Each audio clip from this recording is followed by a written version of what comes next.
大家好，452組，今日準備蒜頭。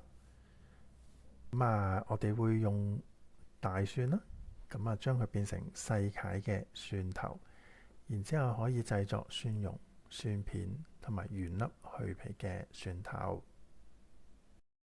咁喺好多菜式入邊咧，都用到原粒蒜頭嘅，但係咧又唔可以拍扁佢嘅，咁就個外觀冇咁靚，所以就要少少時間去準備原粒去皮嘅蒜頭。將個大蒜掹開咗一塊塊，呢個動作就唔係太複雜嘅。咁掹好咗之後呢，咁我哋就要準備第一個方法。第一個方法就係徒手去搣，就搣。咁如果用得多呢，其實都幾攰嘅。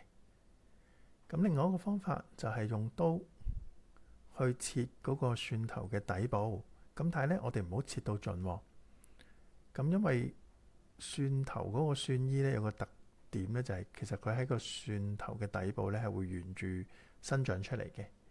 咁我哋咧就用呢一個特性咧，就係將佢切開咗之後，楞住少少。好啦，咁慢慢用把刀咧撳住嗰個蒜衣，咁咧就可以將成個蒜頭嘅蒜衣咧就輕輕鬆鬆就剝咗落嚟㗎啦。第三個方法就係蒜蓉。蒜蓉我哋就唔需要用去皮原粒嘅，因為我哋可以直接拍扁佢。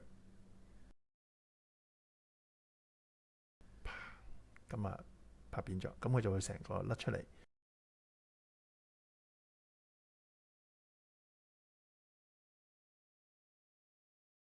一樣啦，我哋就要將末端嗰個咧唔食得嘅拎走，然之後就將個蒜頭拍一拍，跟住再切，咁整完㗎啦。好，另外就係蒜片。蒜片咧，我哋就用把刀垂直切到中間嘅時候咧，擰轉個粒蒜頭繼續切，因為咁樣咧係好揸手啲嘅。最尾就係頭先整咗嘅原粒去皮蒜頭。今日嘅分享就到呢度。